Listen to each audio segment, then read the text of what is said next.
Hey there, it's another beautiful day. Let's watch some stuff. I talked to the pilots, and they are absolutely convinced that they saw something. They locked their radar onto it, they followed it, and then all of a sudden it would move. And it had no exhaust, it had no plume, it had no visible wings or any kind of engines.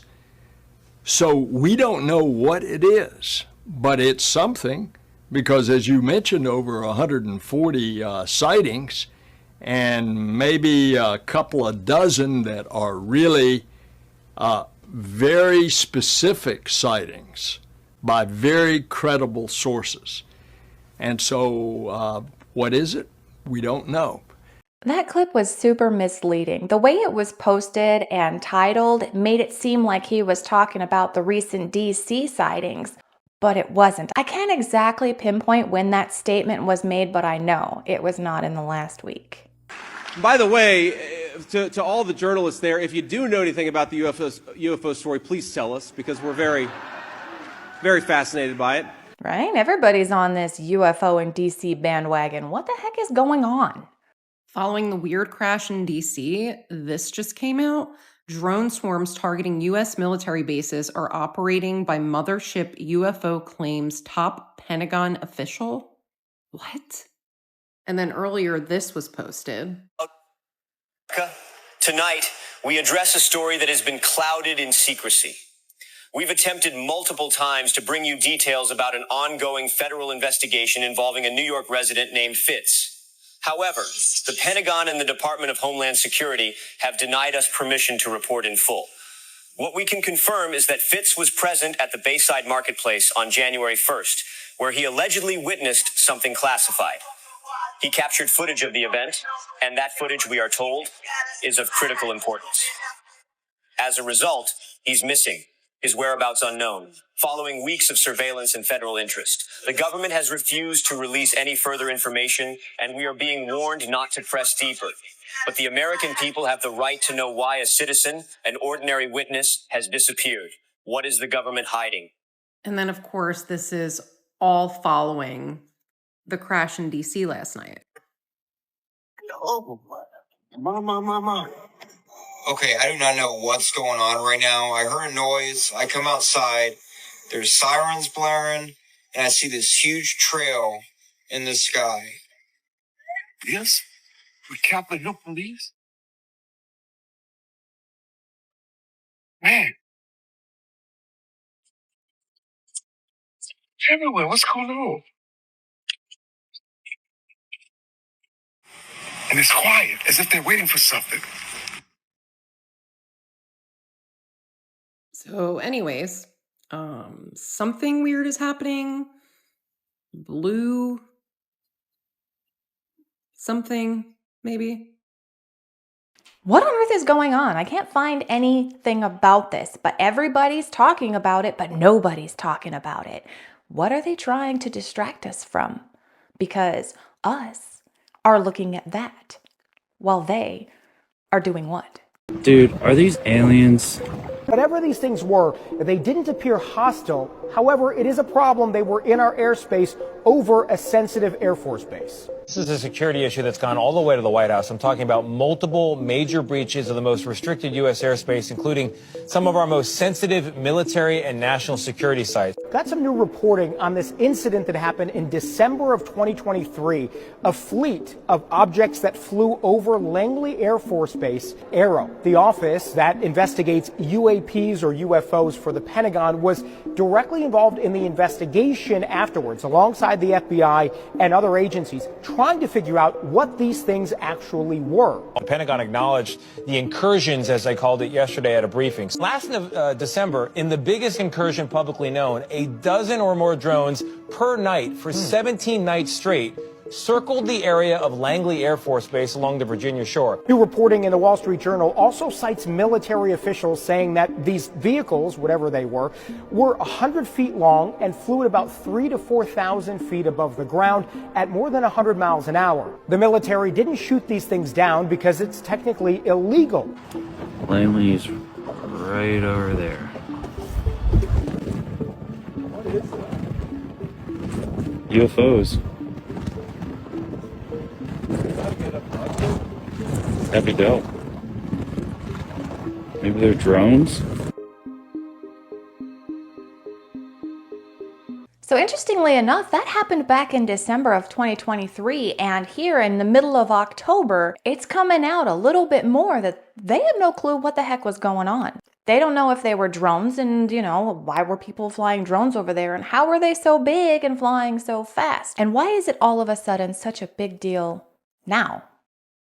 An anonymous source recently leaked a series of classified documents revealing the existence of a top-secret government program dubbed the Fear Project. This covert operation aimed to weaponize fear, inducing it in foreign adversaries and controlling the masses. The chilling revelations expose the unethical experiments conducted on unwitting participants and the government's plans to employ a non-odorous gas as a deployment method. The Fear Project, initiated and funded by a clandestine government agency, sought to exploit fear as a means of mass control and psychological warfare. Researchers hypothesized that fear, a fundamental human emotion, could be harnessed as the ultimate tool for manipulation and coercion. The project's primary objectives included 1. Investigating the neurological and psychological mechanisms of fear in humans. 2. Developing a method for inducing fear in targeted individuals or populations. 3. Creating a delivery system, such as a non-odorous gas, to deploy fear-inducing agents to study fear and its effects on the human psyche. The project's lead scientist, Dr. Adrian Foster, conducted a series of highly unethical experiments on unwitting subjects. These participants, selected for their susceptibility to fear and nightmares, were lured into a secure underground facility under the guise of a sleep study. During the course of the experiment, participants were subjected to invasive neurological monitoring while they slept, enabling the research team to manipulate their nightmares. As the study progressed, the nightmares intensified, and participants began experiencing fear-induced hallucinations even during waking hours. One of the most alarming aspects of the Fear Project was the development of a non-odorous gas as a means of deploying fear-inducing agents. The gas, when inhaled by a target, would trigger a potent fear response, leading to panic, confusion, and, in some cases, paralysis. The potential applications of this gas were far-reaching, including 1. Disabling foreign adversaries by inducing mass panic and hysteria, rendering them incapable of coherent response. 2. Controlling civilian populations by maintaining an atmosphere of fear, enabling easier manipulation and suppression of dissent. 3. Interrogation of high-value targets by inducing extreme terror, thus increasing the likelihood of obtaining valuable intelligence. The Fear Project's sinister revelations underscore the government's belief in fear as the most effective method for controlling the masses. By inducing terror in targeted individuals or populations, the agency aimed to manipulate behavior and thought, thereby ensuring compliance and submission. The unearthing of the Fear Project raises serious questions about the government's ethical boundaries and its willingness to exploit the darkest aspects of human emotion for strategic gain. As I watched that, the scene from Batman Begins was playing through my head when all of that stuff that was in the water system was just turned into vapor and everybody was seeing terrifying things. If the government was able to employ a tactic like that, not only would that be an effective weapon during war times, but it makes me think that the government would definitely use that on its own people. Now let's take a look at AL94, this tropical wave, looking more convectively active than yesterday, and because it has stayed relatively weak and shallow, it's headed generally westward, putting the Leeward Islands, the Virgin Islands, Puerto Rico, and Hispaniola definitely in play for at least some rainfall impacts and gusty winds. And this is getting close enough, and that upper level low is getting far enough away that this has, I would say, about a 50-50 shot. This number could go up and down, but about a 50-50 shot over the next several days. And the hurricane hunters going to be flying into this tomorrow. The hurricane hunters going to be flying into this tomorrow. That's today. They're going to be flying into it today. So far, they're saying that there's wind shear that's going to push it out. It's going to block it from hitting land. So we'll see if it becomes Nadine and if it becomes a problem. So I'm wondering, do you guys actually think that people, companies, governments have the ability to manipulate and control the weather? You realize how nuts that sounds, right? I mean, if they had the ability to do that, there would be some sort of history of them using technology like that. Kind of like in Vietnam. I mean, if they could do that, there would be patents filed in the U.S. for it and stuff. Have you guys seen any patents filed for that type of thing?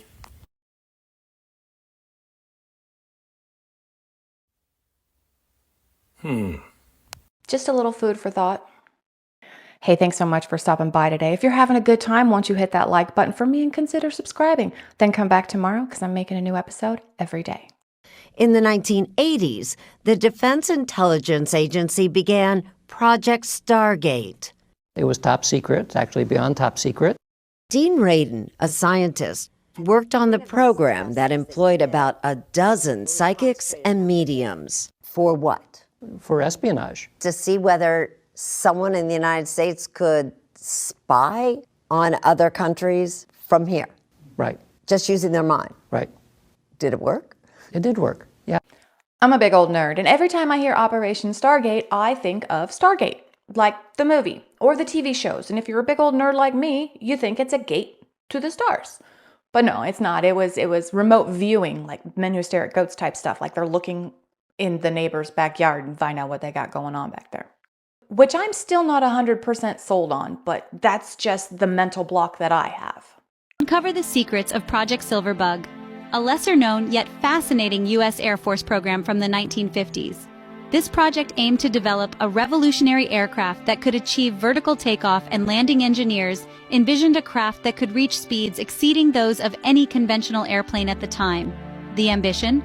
To create a vehicle that could operate out of small, concealed bases, enhancing the Air Force's rapid deployment capabilities during the Cold War. Although the project encountered numerous technical challenges, the research contributed valuable insights into VTOL technologies that influenced future designs. What do you think? How could this technology have changed modern warfare? Share your thoughts. I chose this clip today because it reminded me of a few things. We talked about how DARPA is leaps and bounds ahead of anything that we know is available to us, technologically. This project was in the 50s, and I distinctly remember watching a show in the 90s called Nova. There was a series of episodes where there was a competition between Boeing and a couple of other aircraft manufacturing companies that I can't recall right now. But the competition was to create an aircraft that could lift up vertically, transform, and then take off and reach a specific speed. That was in the 90s. So if this particular project was in the 50s, and then in the 90s, they're like, hey, let's see who can do this. It's like they're like, we have this technology, let's see if they can replicate it so we can release it to the world publicly. Like they were done with it, like they'd already done everything they needed to do. In 2011, Andrew D. Basiago and William Stillings stepped forward claiming that they were former chrononauts who had worked with an alleged DARPA program called Project Pegasus. Project Pegasus, they said, had been developed in the 1970s, and in 1980 they were taking a Mars training class at a community college in California when they were picked to go to the Red Planet. The college presumably functioning as a cover for the alleged program. The mode of transportation to Mars was teleportation. They said that the teleportation occurred in something called a jump room. But wait, the story gets even better. Basiago and Stillings also said that the then 19-year-old Barack Obama, who was going by the name of Barry Soretto, was also involved in the program. What? Project Pegasus? Jumping to Mars? Barack Obama? I don't know. I don't know about that one. I'm going to have to do a little more digging. That sounds interesting. One of the first times that anybody had run into a powerful drug that was different than anything else that they knew anything about. John Gittinger, recently retired chief psychologist for the CIA. This is the first time Gittinger has been interviewed publicly. We could disable a whole city by putting a very small amount on a water supply. After all of these years of us, those of us who were involved in then looking for this secret drug, this was the only thing that began to look for the first time like it might be something like that. People who were doing the research were people who would be doing the research regardless of who was the sponsor. I don't think anybody working in that time in the remotest ever thought that it would blow up into the kind of thing that it did.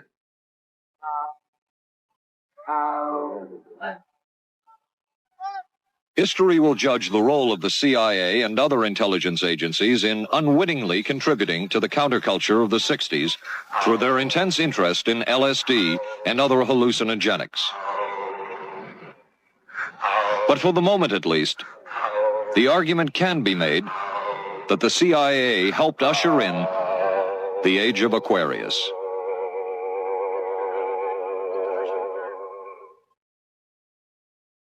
One said, "I think every last one of us felt sorry to attempt this kind of thing. We knew we were crossing the line." The search would be endless. From brothels, an agent says, we learned a lot about human nature in the bedroom, to the mystical rites of a magical mushroom ceremony performed by an Indian shaman, to a Spanish bull ring. The bull has had electrodes implanted in the brain and is controlled by a scientist. There would be victims.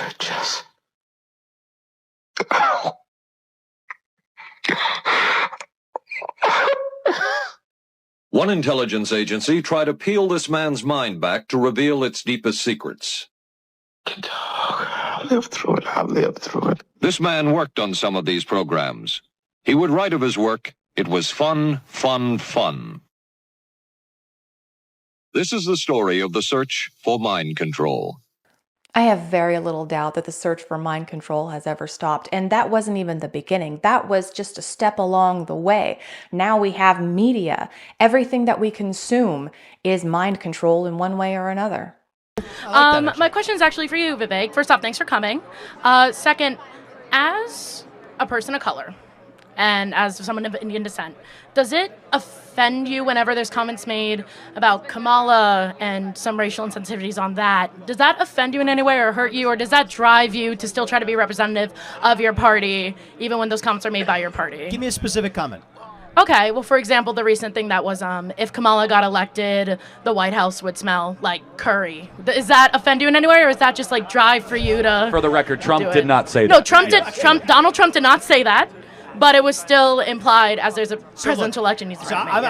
I'm a pretty thick-skinned guy. I can tell the difference between somebody who has an earnest joke and the person who actually happens to say that. I happen to know doesn't have ill will towards Indian people. But if you're going to joke, my only rule is you better apply it 360 degrees. Okay, you can't apply it selectively. Here's actually my view on this: is a lot of Indian Americans across the country actually have been somewhat disappointed for a long time about Kamala Harris's willingness to engage with and listen to a lot of the concerns even of the Indian American community. I'll tell you what one of them is relating to merit. Merit in getting into college, merit in getting into jobs without regard to your skin color, your discrimination. I think most people want that better life for their kids. And so I think most people think about that regardless of their skin color, but if you're thinking about actual concerns of the Indian American community, that's probably very high on the list, and Kamala Harris is failing to embody that. Now, for me, my own view is, let me level with you a little bit. I actually think we have seen an unusual level, like this is in the last year, okay? And it's strange. A small uptick in anti-black and anti-Hispanic racism in the country. And I would have never thought we were going to see it. Here's why I think we've seen it. I think we've seen it as a reactionary response to the anti-racist movement for the last 10 years, because there's no better way to foster racial animus than to take something else away from someone based on their skin color. So when you say you don't get that federal aid, or you don't get that seat in college, or you don't get that job because of your skin color, you're going to have a negative attitude towards the person who was favored because of their race. Okay. And this is what's going on in Springfield, too, by the way, when I'm visiting tomorrow. Lord. No, in a certain sense, if you're going to put 20,000 people who are not going to be able to integrate into that community, I sympathize with people who are suffering as a consequence of that. That's necessarily going to spawn a reactionary response. I did agree with you on that when you said that earlier. But then you can't blame the reactionary response and say they're responsible for the division. I think that's a lot of those policies that created that division in the first place. And bluntly, I do put a lot of that at the feet of Kamala Harris and the movement that she represents. So that's where I'm at on it. Thank you for the question. Yeah. Thank you. Have a great day. Yeah, you too. Thank you. I find Vivek Ramaswamy a very, very well-spoken gentleman. He makes a very valid point. A lot of these DEI efforts are actually creating more racism, which is unfortunate. I understand the premise, but we can't group people like that. We have to group people based on their merit, their ability to perform the job, their ability to perform what is being asked of them. And if they want to go to college, they should be accepted based on their merit, the effort that is put in. Now, I understand the premise, but I think it's going the wrong way. What about your involvement in the time travel experiments? By the fall of 1970, they were already moving us backward in time 12 hours. In other words, we would teleport to New Mexico, spend an entire day there involved in project activities, and then when we arrived via teleportation back at Curtis Wright, it was maybe 11 o'clock in the morning rather than 10 or 11 o'clock at night. We asked them, you're sending us back in time, aren't you? And they said, yes. So tell me about this photograph where you're actually seen at the Gettysburg Address. Well, they sent me to Gettysburg via a new technology in 1972 called plasma confinement. So we see you in this picture in Gettysburg, and you're standing how? I just decided that I would walk about 100 paces on a diagonal from the stage, and then stand with my left foot forward and my right foot to the right so that people looking over at me wouldn't see how large these shoes were. And then I would look in the opposite direction from where I knew Lincoln would soon be arriving on the right side of the dais to give the Gettysburg Address. And it was in that position, that odd position, wearing those grossly oversized men's shoes, that I was photographed by a contemporary photographer in a photograph that's now known as the Josephine Cobb image of Lincoln at Gettysburg. What my dad later explained is that when he saw me standing next to him in Gettysburg in 1863, he said, I knew then you were going to be in the project. All right, y'all, sound off. What do you think? Do you think that was actually him time traveling? Or do you think he just saw somebody that looked like himself and was like, hey, I could use this? Aliens are telling the human race that they're here to help save the planet, to help preserve the planet, but they really have their own agenda. The alien cover-up on why they are here is because they want to abduct the people. They want to be close enough with our leaders where there is a communication saying, like, hey, we're going to help you, but this is what's going to happen in return. And their real agenda is to be able to take people from Earth, bring them aboard the ship or wherever they take them, and run their own experiments, because their biggest concern isn't the Earth, it's to prolong their own existence, to be able to recreate a new form of themselves. I am a firm believer that aliens are here, and they've been coming here for a very long time. I don't know specifically what their end goal is, but I love all of the different theories. So maybe they're trying to advance their own beings. Maybe they're degrading for one reason or another, and they're finding our population as a means to continue advancing their civilization. Between 4000 and 8000 BC, we had just been going along and for hundreds of thousand years not doing anything. All of a sudden, bang, we started making pottery, invented the wheel, invented fire, and everything took off. What was the key that did that? I don't know, but it causes one to think. You mentioned a couple of minutes ago before the break that you think 90% of these visitors are hostile. What makes you think that? There's three things that they're trying to do with these abductions. The first thing is they're trying to monitor us. It started in the early 40s, and they'd put a little unit, a very small BB-type object, way up in the backside of the brain, and they'd leave it there for about 18 years. The second thing they did is they put a post-hypnotic suggestion. And the third thing that they do is genetic experiments. They've been crossbreeding. There's a very good book out now called Intruders, written by Bud Hopkins, and it's about a crossbreeding experiment with a girl in Indianapolis. Looks like I need to add another book to my list because that sounds fascinating. On that note, I'm calling it for today. Thank you so much for sharing your time with me. Please come on back tomorrow. We're going to watch some new stuff. I'll say different things, and it's going to be fantastic. Until then, have a wonderful day.